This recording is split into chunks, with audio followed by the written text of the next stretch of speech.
Hello, everyone. Welcome to another episode of Full and Thriving. I am so grateful that you took the time to listen to this episode. We have a really interesting topic to dive into today. It's all about short-term versus long-term gratification. Now, do you struggle to reach your goals? Do you have trouble taking action that's aligned with what your future self wants for you? For instance, maybe you want to be a doctor, but you're procrastinating when it comes to applying to med school. Or maybe you want to switch careers, but you haven't taken the time to reformat your resume. Maybe you want a partner in life, but you haven't taken the time to download the app or initiate conversations. Not taking action on your long-term goals might come down to a few things. Like, we all get stuck in life for various reasons. Could be that you have anxiety, maybe you're dealing with imposter syndrome, but for everyone, when it comes to not taking action in a way that's aligned with your long-term goals, you are struggling with short-term gratification versus long-term gratification. And this is something I talk to my one-on-one coaching clients about literally every single day. And this weekend, I was actually listening to the New York Times podcast, The Daily, and they were talking about this test in psychology called the marshmallow test. And essentially what it is, and we've actually all seen reels. I know I've seen a bunch of reels where a parent places a marshmallow in front of their kid and they say, all right, I'm going to leave the room for a few minutes. And if I see the marshmallow is still on the table, you can have 2 marshmallows. And it's really adorable in these reels because a lot of times kids try to sneak the first marshmallow and they don't necessarily wait to have that second marshmallow as a reward for waiting. And in a nutshell, that's what short-term versus long-term gratification is. Short-term gratification is reaching for that marshmallow now. It feels good in the moment. There's an immediate reward, and boom, you get that marshmallow as soon as you reach for it. Where long-term gratification is more delaying that reward for something greater. So you are choosing to sit with the discomfort of waiting for your parents to return, and maybe you don't know how long that's going to be, but when they do come, you can have 2 marshmallows instead. This really is what short-term versus long-term gratification looks like in terms of like that little marshmallow test that they were talking about. So just knowing, based on what I've shared so far, are you the kind of kid or adult actually who reaches for that marshmallow right away? Or have you practiced the ability to wait so that you can have 2 marshmallows instead? And of course, the marshmallows represent what you want for your life. So in this episode of Full and Thriving, I'll be diving deeper into this concept of short-term versus long-term gratification. And hopefully this will motivate you to take action that aligns with what you really want for your life 5, 10, 20 years from now, and stop letting yourself get in the way.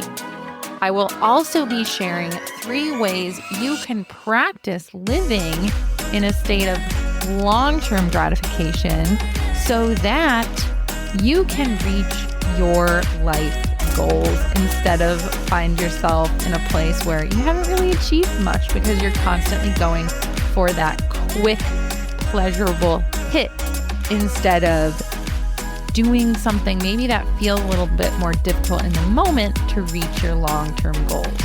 For those of you who don't know me, my name is Meg McCabe, and I am a coach, community founder, and public speaker. And of course, I'm the host of Full and Thriving. So let's dive into this solo show for real.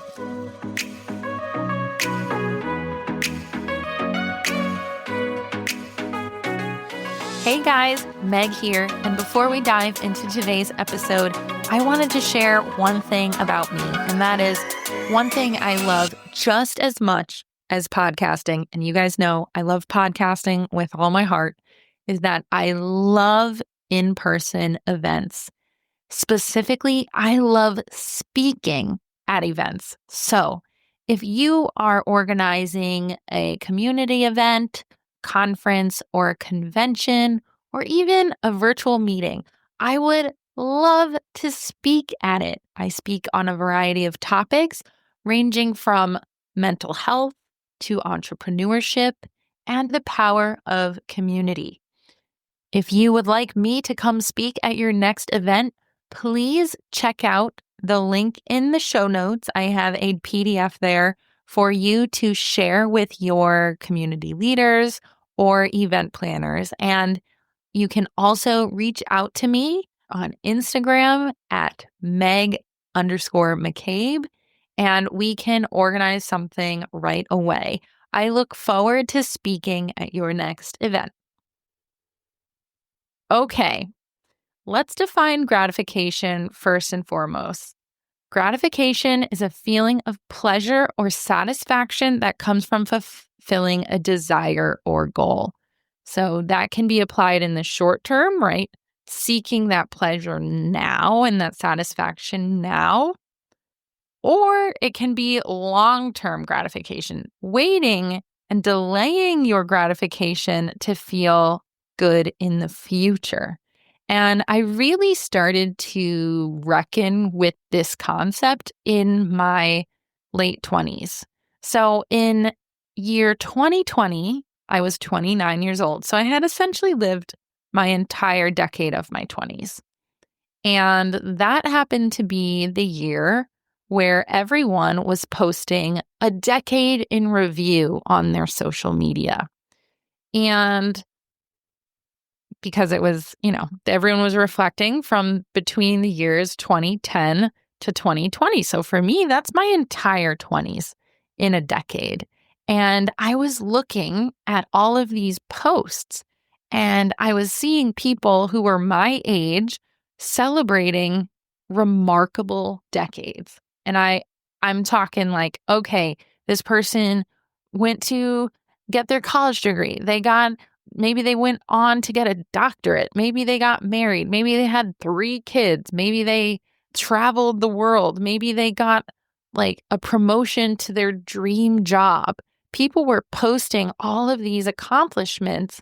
And I remember sitting there thinking, wait a minute, what about me?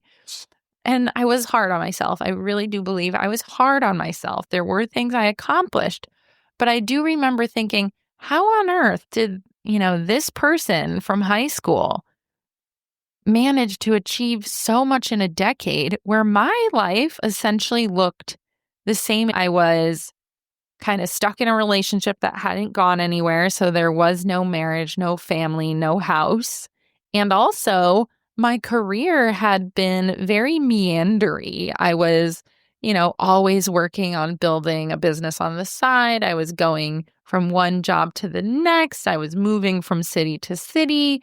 There wasn't a lot of intentionality behind my decade. And reflecting on all of this, really what it comes down to was in my 20s, I was constantly seeking short-term gratification. For me, that looked like socializing, going out, having drinks with friends, going on dates. It was this highly social, amazing time in my life. Like I had so much fun. Like I will never regret the amount of fun I had in my 20s. I just don't have a lot to show for my 20s besides maybe some hard life lessons and some really good friends and memories, which those things matter a lot. But looking at this decade in review, I remember feeling like, wow, this next decade, I better have a really solid decade in review. But I have to change what I'm doing. I can't just do the short-term gratification over and over and over again. It will not help me and it will not serve me. So, after reflecting on my 20s and realizing I was constantly picking immediate pleasure versus delayed gratification, I realized I needed to start living today for my future self.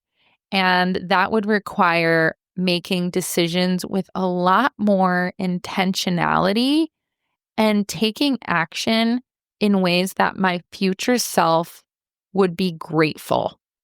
So these small intentional actions would align with my future goals, and it might feel difficult in the moment and might not be as fun or immediately gratifying as a night out with friends or going to happy hour or going on a hot date. But it would allow me to wake up 10 years from now in 2030 and feel like I had reached my goals and made some legitimate accomplishments in the decade. So it was in 2020 that I created an alarm on my phone and I titled it, Your Future Self Will Thank You. And it's an alarm I set for early in the morning when I need to wake up early, because everyone who listens to this show knows I love sleep, and probably my biggest short-term gratification vice is pressing that snooze alarm. I have that title on my alarm that says, Your Future Self Will Thank You. When I wake up, I see that reminder, and it is so much more easy for me to get out of bed and get my day started. But let's break it down. I wanted to share with you my story because I'm sure so many of you can relate. I know many of my clients have been struggling for years when it comes to always going for that immediate feeling good moment instead of sitting with that discomfort a little bit longer than you want so that you could feel better later. So let's talk about what exactly does short-term gratification versus long-term gratification look like. I'm going to be sharing some examples because when I hear podcasts share examples, it makes me think of examples in my life. So that's what I want you to be thinking. I want you to be reflecting on, what does short-term gratification look like for me versus what can I be doing instead to take action that aligns with my long-term gratification? So again, short-term gratification is choosing what feels good in the moment for an immediate reward. Here are some examples. Short-term gratification might look like knowing that you have an exam tomorrow, but deciding to have a late night partying with your friends instead of going to the library and studying. It might also look like deciding to do some retail therapy late night online instead of feeling sad and actually acknowledging your emotions after a breakup. It might look like exercising through an injury because you don't want to feel discomfort around rest. Short-term gratification might look like staying up late and binge watching a show and going to bed late instead of going to bed early and feeling refreshed. Or it could look like staying in an unhealthy relationship because you're avoiding the pain of leaving, even though you know that you'd be better off single or with a different person in the long run. So again, that short-term gratification is usually connected to those bad habits we feel that make us feel immediately good, but they're not honoring our future self. Basically, it's taking the more pleasurable or even less painful route in the moment in order to avoid discomfort. For instance, short-term gratification could look a lot like having another glass of wine after a stressful day in order to avoid feeling that stress instead of choosing to process and reflect on the emotions of the day. So, in the short term, it's easier to reach for something that will give you a bit of a dopamine hit in the moment where you feel immediately good. Maybe it's reaching for your phone and scrolling to numb your brain out instead of actually processing the emotions of a hard day. Long-term gratification means taking action in the present that aligns with your future goals. So I want you to be thinking this way. Long-term gratification is defined as having the ability to choose a larger reward in the future over a smaller reward in the present. And the most beautiful thing about long-term gratification is that it is a skill that can be learned and practiced.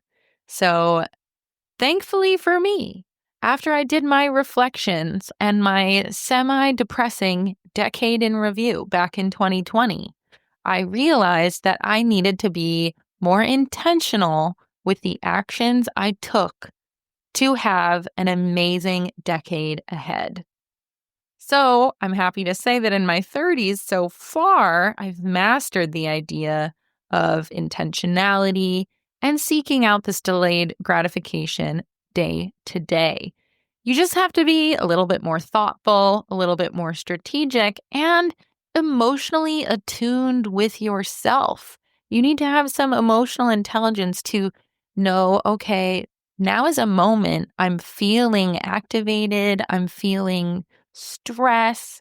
I could easily turn to an old habit or something that's going to make me feel relief or feel pleasure in the short term.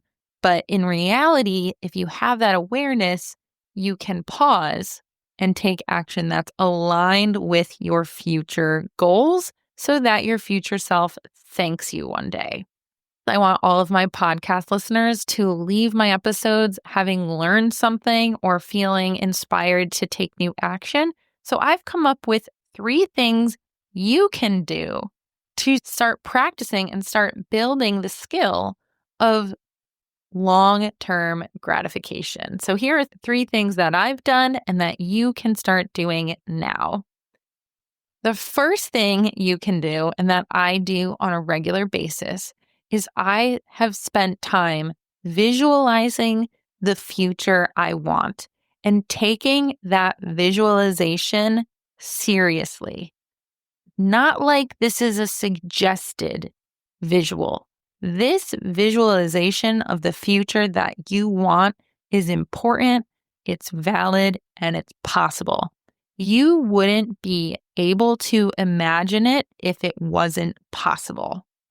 So, for me right now, I mentioned this in my last episode, I have come to the realization all of my visualizations are me speaking on stage at events and conferences, and I've started taking that seriously. Just last week, I took action and decided to invest in a class that will help me refine my speaking skills.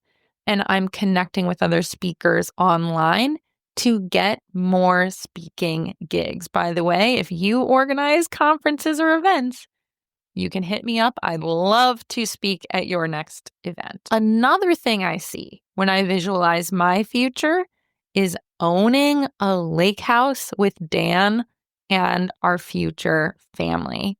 So I see having this beautiful lakefront property where we can kayak and paddleboard and swim and have it be this hub where my family can come together. And this is a huge goal. Okay. Lake houses are, first of all, getting more expensive by the day, and they're hard to come by. So Dan and I both have discussed this visualization. He sees it too for our future. And what does this mean for us? We both need to be making financial decisions now that align with this goal. So we need to start paying more attention to saving, investing, and working to make more income in our lives so that we can achieve this beautiful lake house property that we hope to live on one day. So when you picture your dream life, when you visualize it, what do you see?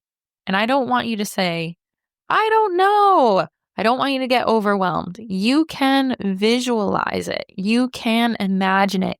You just need to take a few minutes to quiet your life, slow down, close your eyes, and invite these images to your brain. Okay? And what you really need to do is stop judging what you see when you visualize your future. Don't judge yourself. Don't judge the visualization. Just take it for truth. What do you see? And then what can you do today to make that visual representation of your future a little bit more possible? That's why things like vision boards work so well, because when you know exactly what you want, when you're working clearly towards something, those long-term decisions, those small decisions that you make are more likely to align with that long-term goal. Okay, so that was number one, visualize. The second thing I want you to do is start breaking down your goals into small, achievable tasks and routinely do these tasks. In order to reach long-term gratification, you have to take action and do the things you don't want to do. Nobody wants to do all the tedious things that make them million-dollar entrepreneur, right? I don't want to email all of these organizations and pitch myself as a speaker. That's hard. That's vulnerable. That takes time, right? But I am pushing myself every day to get over that hump of email anxiety, email stress, because I know if I just say I email 3 organizations a day for a month, that's going to immediately bring me closer to the goal I have of being a speaker. So when you think about your future goals, what do you need to do that might feel uncomfortable in the moment, but they're going to set you up for the exact future you want? I talk about this with my clients all the time. For instance, clients who want to maybe restore their weight in anorexia recovery, sometimes it's something like having a protein shake every single day. And even though it's difficult emotionally to do that every single day, being able to turn that into a routine action will make achieving that long-term goal possible. So again, you're foregoing the short-term gratification of kind of avoiding stress and actually facing that stress around the protein shake head on so that down the road you can feel better. And one more example of breaking your goals into small, achievable tasks that I want to put out there is for everyone looking for a long-term life partner. Finding your life partner won't happen all of the sudden. This is actually a big goal that you also need to break down into smaller, achievable tasks. For instance, in order to find your life partner, you cannot just go on one date per year. Believe it or not, I know people who think they can go on one date and then they've kind of checked the box, they've put in the effort, but honestly, it's not enough. Finding your life partner won't happen if you go on one date per year. You might be really lucky. Maybe there's someone who's done that. But honestly, it's getting yourself out there on dates every weekend that will get you to reach your goal. So breaking it into an even smaller task, maybe it's not even going on a date. Something smaller might be you need to revamp that dating profile. Maybe you need to get professional photos done. Or maybe you need to be the one to initiate more conversations with the matches you have on your dating apps. I don't know why I feel called to say this today, but I do think there are so many things on a personal level you can do to break down your big life goals into small, achievable tasks. And my third piece of advice for all of you to take is to identify your triggers. I want you to do this because falling into the pattern of short-term gratification can be easy if you're constantly being triggered on an emotional level and not noticing this, not being aware of this, not being able to change the environment or intentionally change the behaviors you take when you are triggered. So when you are feeling activated or feeling these powerful emotions, it's really easy to reach for a bad habit or an old behavior to feel relief or feel a little bit better. And I want you to identify the emotions that lead to these impulsive behaviors that are kind of like cheap and give you that immediate feeling of relief or pleasure. So identify the emotions is really step one. And then noticing how they're connected to these behaviors and really asking yourself, what strategies can I come up with to cope with these emotions differently? So we are thinking of coping with these high emotions in a more healthy way. For instance, as a coach, many of my clients are triggered to use their eating disorder behaviors to feel relief of their anxiety. And instead of using a behavior, I will encourage them to text me or another support person instead of skipping that meal. And even though it might be really difficult for them to reach out for help via texting, instead of just falling into that old pattern, by texting a support person, they are forming a healthier habit that will lead to ultimately changing the behavior and having a better long-term outcome. So that third piece I want you to do is identify your triggers. Notice the emotions that make you want to run towards that short-term gratification. And then reflect on those moments. Figure out how to handle those moments in a healthy way. And you will be on your way to working towards those long-term goals and delaying maybe some pleasure in the moment so that in the long term, you are feeling empowered, you're feeling good, and you are the person that you visualized long, long ago. So thinking about your decade in review, what's that going to look like for you, right? Do you want to be where I was in 2020? Probably not. Overall, this third tip of identifying your triggers is really a call for you to become more self-aware.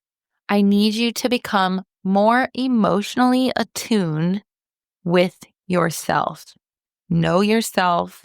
Know what causes you to feel these emotions that make you want to reach for the pleasure seeking thing, the relief feeling thing, and be mindful of what you can do instead. So again, this is a call for more self-awareness because in order to reach long-term gratification, you have to become aware of what tempts you in the moment and what pulls you in the moment to make bad decisions or decisions that aren't the best for you and your vision for your life.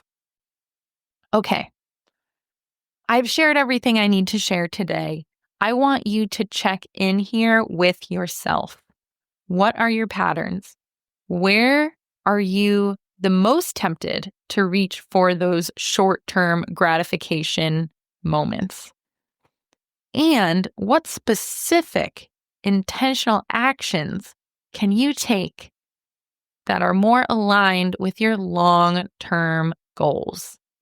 What does long-term gratification look like for you? What will it feel like for you to sit in the discomfort of not taking the easy path, of taking the more difficult path, so that several years from now, you can be proud of who you are and proud of what you've accomplished and done?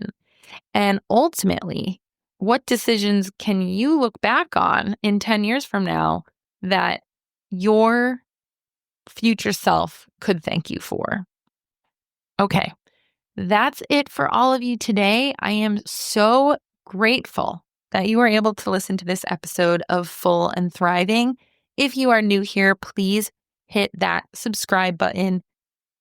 And I want to say, for all of you who have already subscribed to the show or have taken the time to listen, you mean so much to me as the host of this show. And I am grateful for you. And I want to leave you by saying, remember that your feelings matter, your voice matters, and you matter. Have a beautiful day.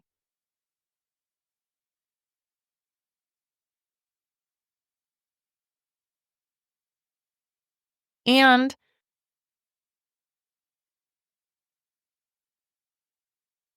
Pamela, I am probably going to add a call to action here next. So if you can play maybe this call to action in the front of the episode, that would be really helpful. So I'm going to just say it now.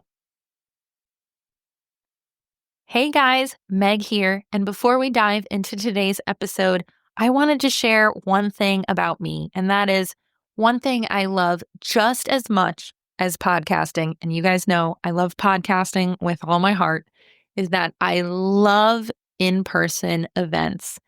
Specifically, I love speaking at events. So if you are organizing a community event, conference, or a convention, or even a virtual meeting, I would love to speak at it. I speak on a variety of topics, ranging from mental health to entrepreneurship and the power of community.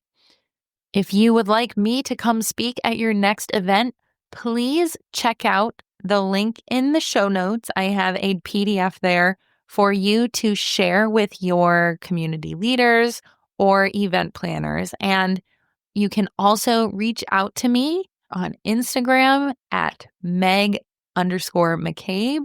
and we can organize something right away. I look forward to speaking at your next event. So there you have it, another episode of Full and Thriving in the books. I want to personally thank you for joining me in listening to today's show. And if you found value in this conversation, I would be so grateful if you could please take a moment to subscribe to the show and leave a review. Your support not only helps us reach more people who are striving to live their most full and thriving life, but it also allows us to bring on even more incredible guests with valuable insights that can change your life.